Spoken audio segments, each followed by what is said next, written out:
So just the other day, I had the opportunity to check out the new Channing Tatum and Sandra Bullock film, The Lost City, which also stars Daniel Radcliffe and Brad Pitt. Now, this is an adventure film about a romance novel writer who ends up on this actual adventure that she goes on with her cover model in order to find a crown of fire jewels or something along those lines.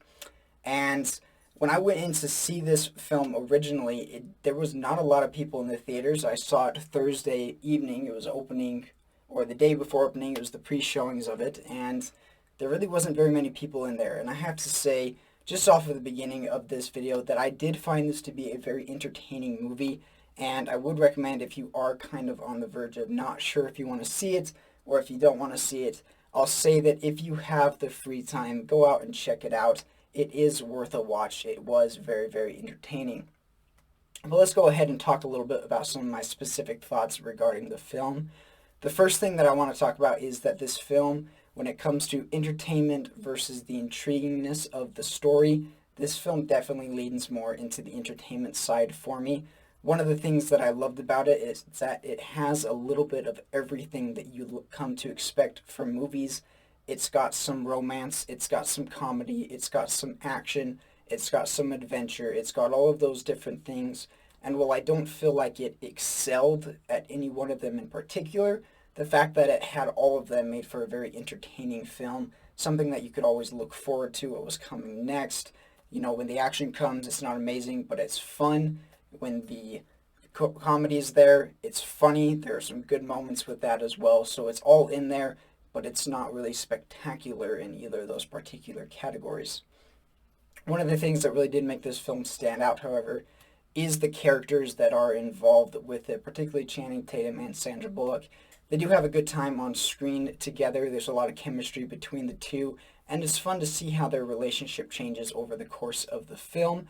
You also have a character played by Brad Pitt who makes an appearance in this film. Though it is brief, he probably is in one of my favorite parts of the entire film. His character was great. I loved how they used him in the film. Other person that gets a standout in this one would be Daniel Radcliffe, who plays a villain, which is something that we're not particularly used to seeing him do, as we kind of just associate him with Harry Potter. And while I do think that his character could have used a bit more of a backstory, a little bit more to it, he does a good job with what he's given, and he's not a major factor of the film, but he is in there, and when he's on there, he does do a rather good job with his part. Now, when it comes to things that I was very disappointed about with this movie, it would have to be the story. Going into this film, I was really anticipating an adventure film, and it is an adventure film, but it doesn't really give anything that was overly amazing. I mean, it's kind of your basic adventure film that you've seen 100 times before. The thing that really makes it shine is the fact that they have the comedy and everything else to go along with it.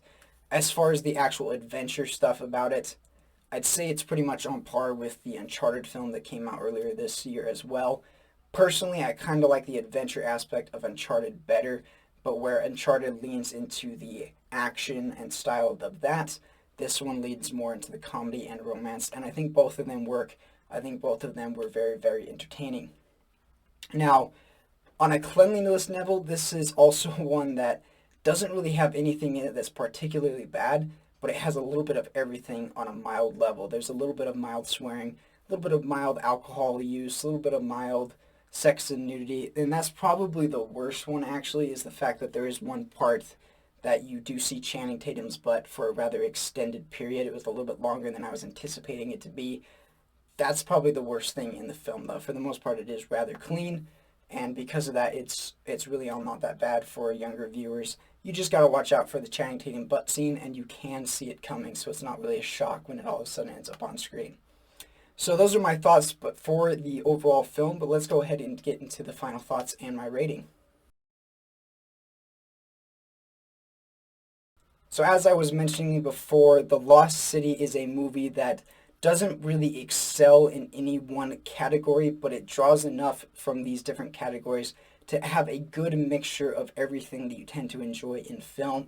It's got a good romance between the lead characters of Channing Tatum and Sandra Bullock. It's got some good action in there. It's got some fun comedy, and it's got a fairly decent adventure story to go along with.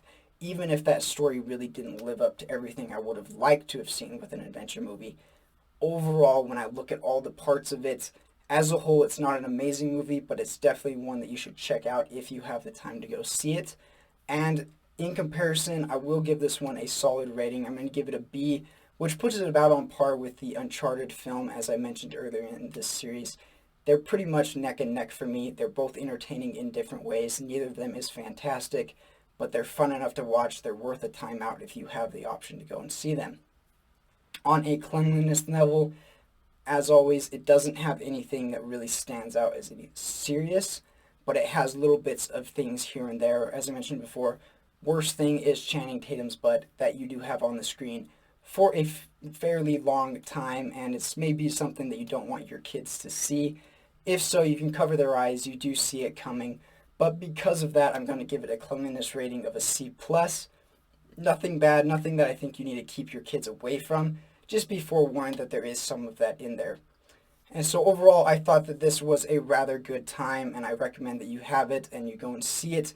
I enjoyed it. I hope that you guys enjoy it. If you've already seen it, let me know in the comments what you thought of it, and I will see you guys in the next video.